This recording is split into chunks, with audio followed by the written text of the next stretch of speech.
परमेश्वर का धन्यवाद, उसकी तारीफ और महिमा हो आज के इस समय के लिए जो प्रभु ने हमारे जीवन में दिया है।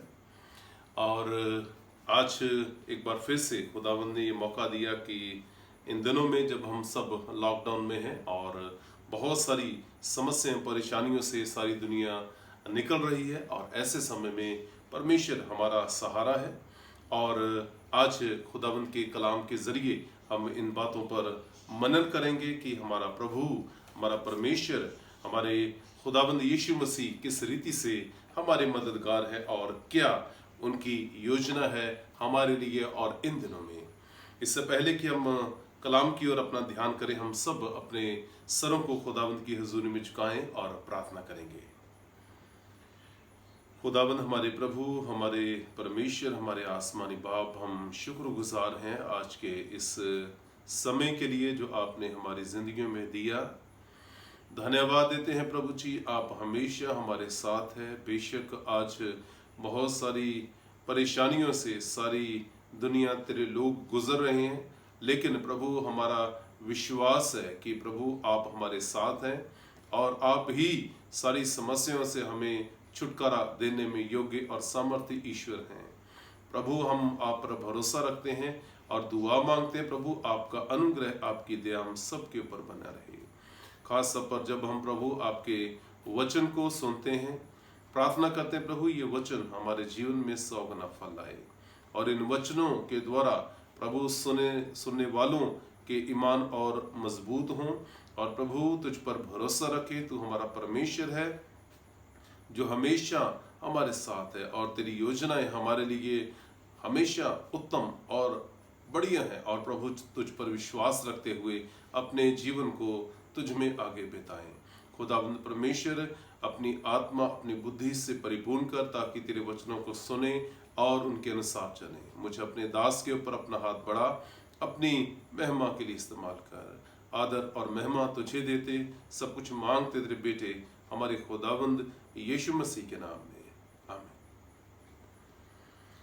प्रभु में अजीजों, आज हम खुदावंद के कलाम की ओर अपना ध्यान लगाएंगे और वचन में से पढ़ेंगे। पुराने नियम में से नबी यर्मिया की किताब और उसका 29 अध्याय, और इसमें से हम वचन पढ़ेंगे 11 से 14 आयत तक। Book of prophet Jeremiah chapter 29 verse 11 to 14। So हम खुदा के कलाम में से पढ़ेंगे। यहाँ पर लिखा है,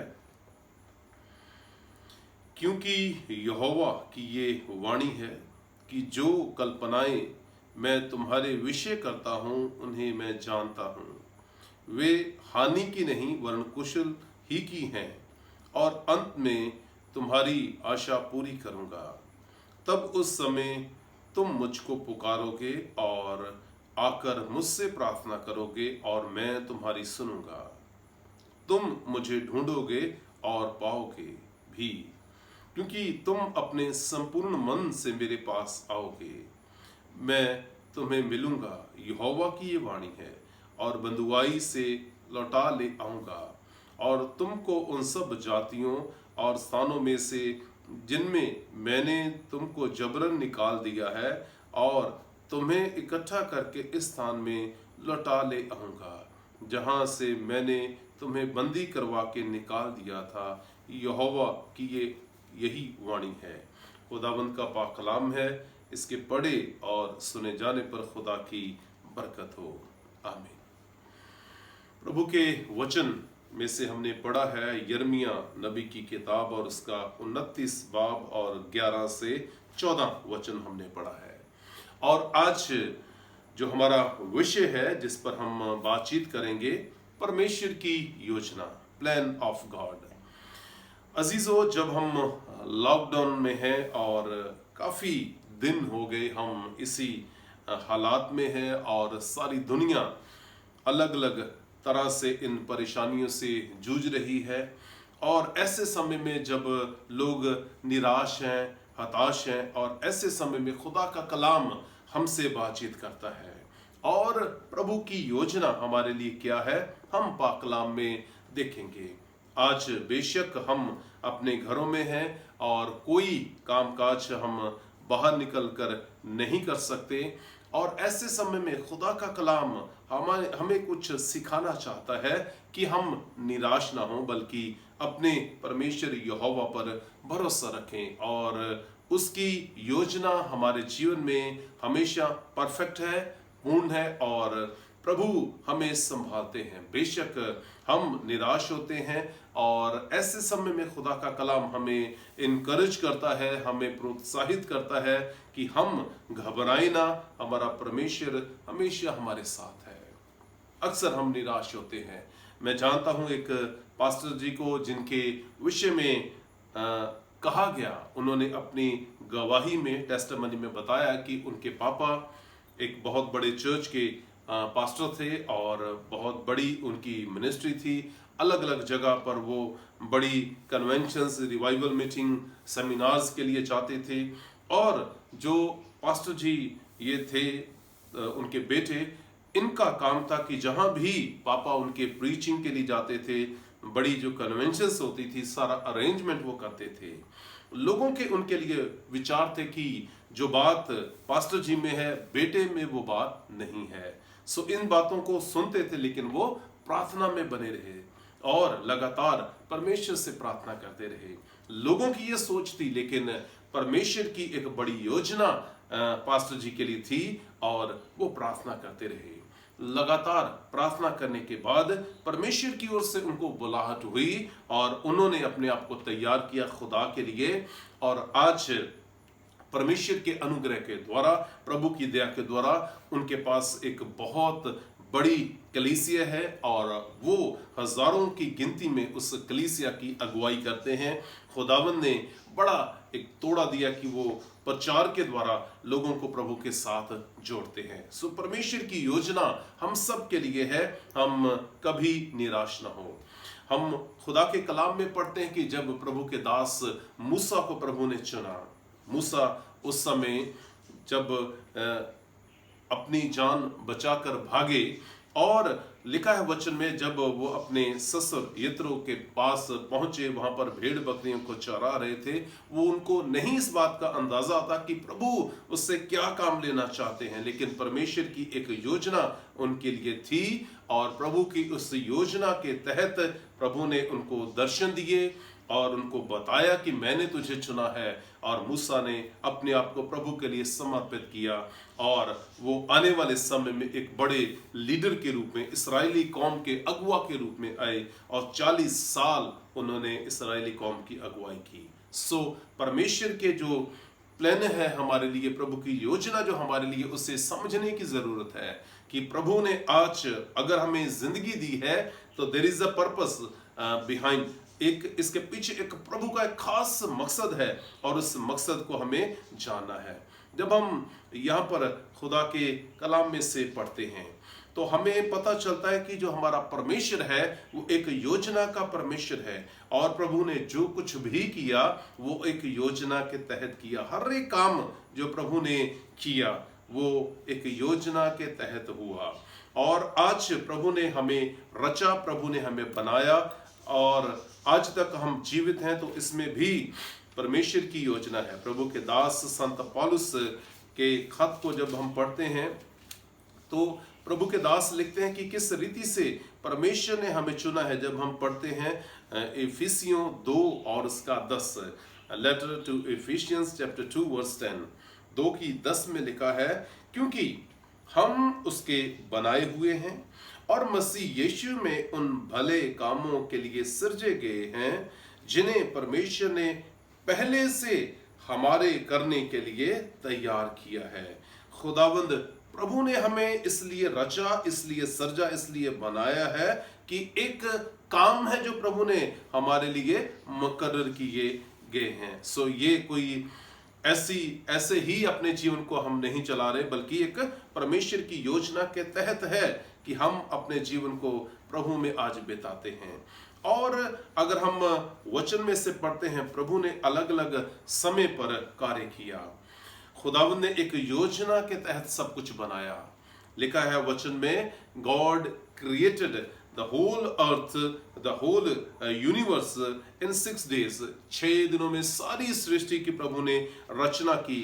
पहले दिन बनाया, दूसरा, तीसरा, चौथा, पांचवा, छठवां और सातवें दिन उन्होंने आराम किया। सो प्रभु ने एक प्लान के तहत सारी इस सृष्टि की रचना की। फिर खुदा का वचन कहता परमेश्वर ने आदम को बनाया और आदम के लिए एक सहायक उसने हवा को बनाया। सो ये प्रभु की सारी योजना थी और उस योजना के तहत उन्होंने रचा। फिर हम देखते हैं कि आदम और हवा ने पाप किया, पाप में पड़े और परमेश्वर ने अलग अलग अपने चुने हुए लोगों को भेजा, नबियों को भेजा और उनको परमेश्वर के साथ ताकि जोड़ सकें। जब इन सारी बातों से इसका हल ना हुआ तो हम पढ़ते हैं पुराने नियम में बहुत सारी भविष्यवाणियां की गई कि खुदावंद परमेश्वर एक मसाया को, एक मसीहा को भेजेंगे और खुदावंद यीशु मसीह के जन्म से तकरीबन 700 साल पहले नबियों ने भविष्यवाणी की। नबी यशाया, मीका के बारे में हम पढ़ते हैं और उस भविष्यवाणी के अनुसार खुदावंद यीशु मसीह आए, इस दुनिया में पैदा हुए और उनके दुखों के लिए भविष्यवाणी की गई। दाऊद नबी इसके लिए लिखते हैं, भविष्यवाणी करते हैं और खुदावंद के वचन में लिखा है कि ये सब कुछ परमेश्वर की उस योजना के तहत हुआ। खुदावंद यीशु मसीह का पैदा होना, खुदावंद यीशु मसीह का दुख उठाना, खुदावंद यीशु मसीह का सलीब के ऊपर कुर्बान हुआ, ये भी परमेश्वर की एक योजना थी। प्रेरितों के काम अध्याय 2 और उसका 23 वचन जब हम पढ़ते हैं, यहां पर खुदा का वचन कहता है, उसी यीशु को जो परमेश्वर की ठहराई हुई योजना और पूर्व ज्ञान के अनुसार पकड़वाया गया, तुमने अधर्मियों के हाथ से क्रूस पर चढ़वाकर मार डाला। खुदा का वचन कहता है कि यहां पर खुदावंद यीशु मसीह के लिए परमेश्वर की एक योजना थी। खुदावंद यीशु मसीह उस परमेश्वर की योजना के तहत दुनिया में आए और वो कुर्बान हुए। सो परमेश्वर पिता ने सारी सृष्टि की रचना की, एक योजना के तहत अपने बेटे खुदावंद यीशु मसीह को भेजा। योजना के तहत नबियों ने बोला और उसके बाद उनको भेजा गया मसाया के रूप में। और उसके बाद लिखा है खुदावंद यीशु मसीह ने अपने जाने से पहले अपने शागिर्दों को कहा, यूहन्ना 14 और उसकी 26 में, I will send a helper for you, मैं तुम्हारे लिए एक मददगार भेजूंगा। वो क्या था? पवित्र आत्मा, होली स्पिरिट। सो ये प्रभु की योजना थी और उसके तहत उनको भेजा गया पवित्र आत्मा को, जो आज हमारी अगुवाई करता है। सो हमारा परमेश्वर एक योजना का परमेश्वर है। अगर आज हम उसके पास आते हैं तो प्रभु अपनी उस योजना के तहत हमारे जीवन को आगे बढ़ाते हैं, हम निराश ना हो। यहाँ पर जो हिस्सा पढ़ा गया, हमने पुराने नियम में से पढ़ा, यिर्मयाह नबी की किताब में से, और उसका 29 अध्याय और 11 से 14 आयत हमने पढ़ा है। खुदा का वचन यहाँ पर कहता है कि जब इस्राएली कौम गुलाम थी और गुलामी में रहते हुए उनको यहाँ पर तकरीबन 70 साल उन्हें हुए, खुदा का वचन नबी यिर्मयाह के द्वारा पहुंचा और उनको कहा कि अब समय आता है जब प्रभु तुम्हें आजादी देंगे। यिर्मयाह 29:10 में यहोवा यूं कहता है, बेबीलोन के 70 वर्ष पूरे होने पर मैं तुम्हारी सुधि लूंगा और अपना ये मन भावना वचन कि मैं तुम्हें इस स्थान में लौटा ले आऊंगा पूरा करूंगा। परमेश्वर का धन्यवाद हो। प्रभु ने उनको कहा कि अब वो समय आता है कि मैं तुम्हें यहाँ बेबीलोन से निकाल कर दोबारा तुम्हें लौटा ले आऊंगा। कहां पर? यरूशलेम में, जहां से वो गए थे। तो एक उम्मीद उनके जीवन में प्रभु ने दी। आज हमारे पास उम्मीद है। हमारा खुदावंद हमसे कहता है कि ये समय निकल जाएगा और पहले जैसे जिंदगी चलेगी। हमें खुदावंद की नजदीकी में बने रहना है। क्यों ये इस्राएली यहाँ पर गुलामी में आए, क्यों वो बंधुआई में आए? और इसके लिए रीजन अगर हम देखते हैं, क्योंकि उन्होंने परमेश्वर को छोड़ दिया, उन्होंने गुनाह किया, बुत परस्ती की और प्रभु से दूर हुए और उनको ये सजा मिली। लेकिन खुदावंद का कलाम उनके पास पहुंचा कि मैं तुम्हें दोबारा से यहां से छुटकारा दूंगा, क्योंकि मेरी तुम्हारे लिए एक योजना है। 11 वचन में लिखा, क्योंकि यहोवा की ये वाणी है, जो कल्पनाएं मैं तुम्हारे विषय में करता हूं उन्हें मैं जानता हूं, वे हानि की नहीं वरन कुशल ही की हैं, और अंत में तुम्हारी आशा पूरी करूंगा। सो प्रभु की जो योजना हमारे लिए है वो हमेशा भलाई की है, वो कुशल की है, हानि की नहीं है। सो अगर आज हम इन परिस्थितियों में हैं तो प्रभु चाहते हैं, हमें कुछ सिखाना चाहते हैं। इस्राएलियों को समय लगा, उन्होंने सीखा। आज हमें सीखने की जरूरत है कि we should repent from our sin, हमें अपने पापों से पश्चाताप करना है। हमें उस परमेश्वर को याद करना कि प्रभु जो गलतियां हुई आज हम इंसानों से, जिस वजह से ये विपत्ति आई, प्रभु तू हमें क्षमा कर। और यहां पर खुदा का वचन कहता है कि मैं तुम्हारी प्रार्थना को सुनूंगा। यिर्मयाह 29 और इसकी 12 में लिखा है, then you will call upon me and come and pray to me and I will hear you।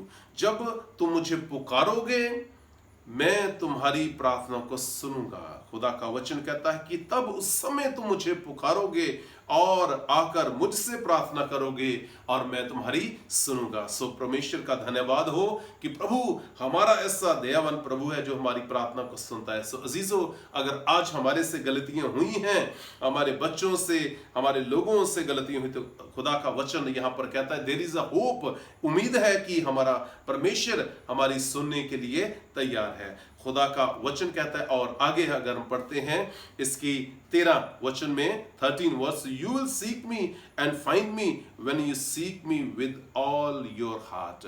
तुम परमेश्वर को ढूंढोगे और पाओगे भी, क्योंकि तुम अपने संपूर्ण मन से मेरे पास आओगे। Praise the Lord, hallelujah. खुदा का वचन कहता आज हमें जरूरत है कि हम पूरे मन से प्रभु के पास आए। खुदावंद यीशु मसीह से पूछा गया, व्यवस्थापक ने पूछा, प्रभु मुख्य आज्ञा क्या है?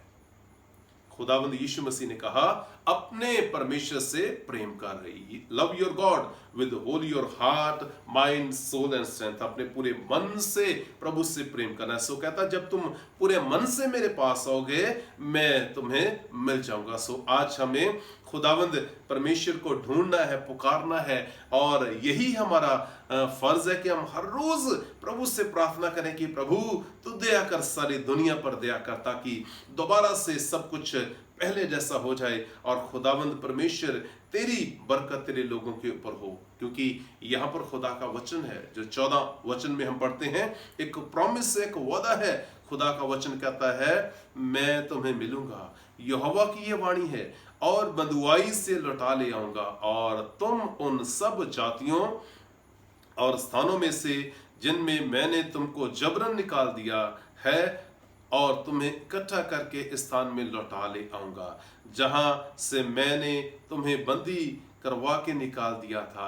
यहोवा की ये वाणी है। सो कहता है प्रभु मैं दोबारा से तुम्हें इकट्ठा करूंगा, ये बंधुआई, ये गुलामी खत्म हो जाएगी, और मैं तुम्हारा परमेश्वर तुम्हें फिर तुम्हारे नगर में इकट्ठा करूंगा। फिर से नगर आबाद होगा, फिर से परिवार आगे बढ़ेंगे, फिर से शादियां और बच्चे और कारोबार और बिजनेस सब कुछ आगे बढ़ेगा।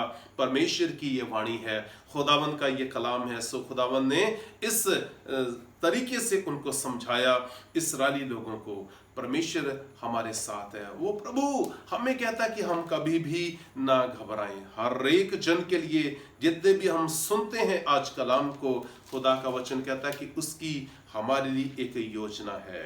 हम कई बार सोचते हैं कि हम क्या करें, किस रीति से करें, हम इस योग्य नहीं है, we are not mature, we are not capable, हम इस योग्य नहीं। लेकिन खुदा का वचन कहता है कि प्रभु हमारे साथ है। जो नबी लिखने वाला है, 29 में हमने पढ़ा, जो सारे इस्राएलियों को सिखाने वाला है, जब उसको प्रभु ने चुना, जब प्रभु की ओर से उसको आवाज आई, उसको कॉल हुई, तो वो क्या कहता है? खुदा का वचन कहता है यिर्मयाह 1 और उसके 4 में, तब यहोवा का वचन मेरे पास पहुंचा। खुदा का वचन पहुंचा और खुदावंद परमेश्वर ने क्या कहा? यिर्मयाह 1 और उसकी 5 आयत में, यिर्मयाह chapter 1 verse 5, Before I formed you in the womb, I knew you. And before you were born, I consecrated you. I appointed you to a prophet to the nations. खुदा का कलाम कहता है, यिर्मयाह कहता है कि गर्भ में से रचने से पहले मैंने तुझ पर चित्त लगाया, और उत्पन्न होने से पहले मैंने तेरा अभिषेक किया, और मैंने तुझे जातियों का भविष्य वक्ता ठहराया। यिर्मयाह के लिए कहा। यिर्मयाह जो अपने आप में कॉन्फिडेंट नहीं है, जो कहता है कि जब उसको चुना गया, कहता प्रभु मैं तो अभी लड़का ही हूं। 6 वचन में लिखा है, तब मैंने कहा हाय प्रभु यहोवा देख, मैं तो बोलना भी नहीं जानता क्योंकि मैं लड़का ही हूं। हम सोचते हैं कि हम इस योग्य नहीं है, लेकिन खुदा की योजना है। अजीजों, आज ऐसी परिस्थितियों में भी परमेश्वर की एक योजना है। प्रभु हमें कुछ सिखाना चाहते हैं, प्रभु हमें आगे बढ़ाना चाहते हैं। जब हम पढ़ते हैं याकूब के बेटे यूसुफ के लिए कई साल उसे लगे तैयारी के लिए, प्रभु एक बड़ी पदवी उसको देना चाहते थे, उसको अधिकारी ठहराना चाहते थे मिस्र के लिए, और उसके अपने भाइयों के द्वारा उस पर सताव हुआ, और उसके मालिक पोतीफर के द्वारा सताव हुआ, उसकी बीवी के द्वारा उससे जेल जाना पड़ा, लेकिन वो प्रभु में बना रहा। उसने इन हालातों में वो घबराया नहीं, ना वो जेल में ना वो गुलामी में घबराया नहीं। सो आज हमें घबराने की जरूरत नहीं, हमें प्रभु पर विश्वास रखना है। लिखा वचन में कि जो यूसुफ था वो परमेश्वर का भय मानने वाला नौजवान था। आज हमें परमेश्वर का भय में रहते हुए अपने जीवन को चलाना है, विश्वास रखना है और यकीन रखना कि प्रभु की योजना हमारे लिए है, परमेश्वर की बड़ी योजना हमारे लिए है। खुदा का कलाम कहता है मत्ती 6 और 25 से 34, खुदावंद यीशु मसीह कहते हैं कि तुम किसी बात की फिक्र ना करना, चिंता ना करना। प्रभु ने हर एक प्रबंध हमारे लिए किया, ना अपने खाने का, ना रहने का, ना पहनने का। परमेश्वर की योजना हमारे लिए, और खुदावंद परमेश्वर हर रीति से हमें संभालता है। इस जीवन में प्रभु हमें संभालेंगे। बेशक विपत्तियों में, अलग अलग परिस्थितियों में हम चलते हैं, खुदावंद की योजना हमारे लिए परफेक्ट है। जो नीति वचन है राजा सुलेमान का 19 और उसके 21 में लिखा है कि जो इंसान की योजना है वो अलग तरह से, हमारी सोच अलग है, लेकिन जो परमेश्वर की योजना है वो हमारे लिए बहुत बेहतर है, यहाँ के लिए और इसके बाद हमेशा के जीवन के लिए, इटर्नल लाइफ के लिए। रेवलेशन में और उसका 21:1 से 7 में पढ़ते हैं, प्रकाशित वाक्य में खुदावंद परमेश्वर कहता है कि मैं सब कुछ नया बना दूंगा, अपने लोगों के लिए रहने का स्थान, और मेरे लोग मेरे साथ रहेंगे हमेशा के लिए। सो आज हमें फिक्र नहीं करनी, हमें चिंता नहीं करनी, बल्कि परमेश्वर से प्रार्थना करनी कि प्रभु तेरा धन्यवाद हो, तूने मुझे चुन लिया मेरी माँ के गर्भ में आने से पहले, तूने मुझे मखसूस किया अपने कार्य के लिए। और यही प्रभु से प्रार्थना करें कि प्रभु मेरे से कोई भी ऐसी गलती हो उसे क्षमा कर, और मुझ पर दया कर, मेरे परिवार पर दया कर, मेरी कलीसिया पर दया कर, मेरे समाज पर दया कर। और जब हम प्रभु से प्रार्थना करेंगे, प्रभु अपनी योजनाओं को हमारे जीवन में पूरा करेगा। इस्राएलियों के लिए परमेश्वर की योजना थी, और वो उस योजना से पीछे हटे अपने उन बुरे कामों की वजह से। आज हमें पूरी रीति से अपना ध्यान प्रभु पर लगाना है और जाने परमेश्वर की क्या योजना है। प्रभु ने हमें आगे बढ़ाना है, प्रभु ने हमें और उन्नति और तरक्की देनी है। खुदा का वचन कहता है कि अगर तुम मेरी आज्ञाओं को मानो और मेरी विधियों के अनुसार चलोगे, मैं तुम्हें बरकत दूंगा। मेरे हुक्मों की पालना करोगे, उसके अनुसार चलोगे, तो मैं तुम्हारा परमेश्वर तुम्हें बरकत दूंगा, क्योंकि मैंने तुम्हें पूछ नहीं बल्कि सिर ठहराया। सो प्रभु ने हमें हेड ठहराया है, एक मुखिया के रूप में। प्रभु एक सरदार के रूप में हमें आगे बढ़ाना चाहते हैं ताकि हम दूसरे लोगों की अगुवाई कर सके। सो एक अच्छे लीडर के रूप में प्रभु हमें आगे बढ़ाना चाहते हैं। उसकी हमारे लिए एक परफेक्ट योजना है, और उसकी योजना के तहत हम जिंदगी में आगे बढ़ें। प्रभु चाहता है हमारी भलाई करना, हमें आगे बढ़ाना। वो हमारी प्रार्थना को सुनने के लिए हमेशा तैयार है, और प्रभु का वचन कहता है जब हम उससे ढूंढेंगे तो वो हमें मिल जाएगा। पूरे मन से आज उससे ढूंढे। सो परमेश्वर का धन्यवाद हो कि वो परमेश्वर ऐसा प्रभु है जो हमें हमेशा याद रखता है, जिसकी योजना है हमारे लिए, जिसके तहत हम आगे बढ़ते हैं। और इसलिए हम अपने आप को परमेश्वर के हाथों में समर्पित करें और अपनी जिंदगियों को प्रभु के हाथों में समर्पित करें और प्रभु से कहें, प्रभु तो हमारा सहायक हो, हमारा मददगार हो। ऐसे समय में जब दुनिया परेशानी की हालत में है, प्रभु ही हैं जो हमें इन सारी समस्याओं से निकाल सकते हैं। और प्रभु से मांगे कि प्रभु जो तेरी योजना है हमारे जीवन में पूरी हो। जैसे प्रभु आपने अपने दास मूसा को चुना, जैसे अपने दास यूसुफ को चुना, जैसे अपने दास यर्मिया को चुना, प्रभु उसी रीति से हमें चुनता कि हम एक अच्छे लीडर के रूप में, ताकि हम एक अच्छे अधिकारी के रूप में, ताकि एक अच्छे नबी के रूप में आगे बढ़ें और दूसरों के लिए एक अच्छा नमूना रख सकें। खुदावंद से यही प्रार्थना है कि प्रभु आपके जीवन में अपनी इस योजना को पूरा करे और प्रभु आपको ऐसी समझ दे कि आप उसकी योजना को समझ सकें और उसकी आत्मा के द्वारा अपने जीवन को आगे बढ़ाएं। प्रभु आशीष दे। हम सब मिलकर प्रार्थना करें। खुदावंद हमारे परमेश्वर, हमारे आसमानी बाप, हम शुक्रगुजार हैं कि आपने हमें आज ये मौका दिया कि हम प्रभु आपके कलाम को प्रभु सुन सके, मनन कर सके, सीख सकें। आपके कलाम में से हमने सीखा है कि प्रभु आपकी योजना हमारे लिए है और कलाम में से हमने प्रभु सीखा उन तेरे अलग अलग चुने हुए लोगों के द्वारा कि कैसे प्रभु जी आपने उनको चुना, उनको बढ़ाया।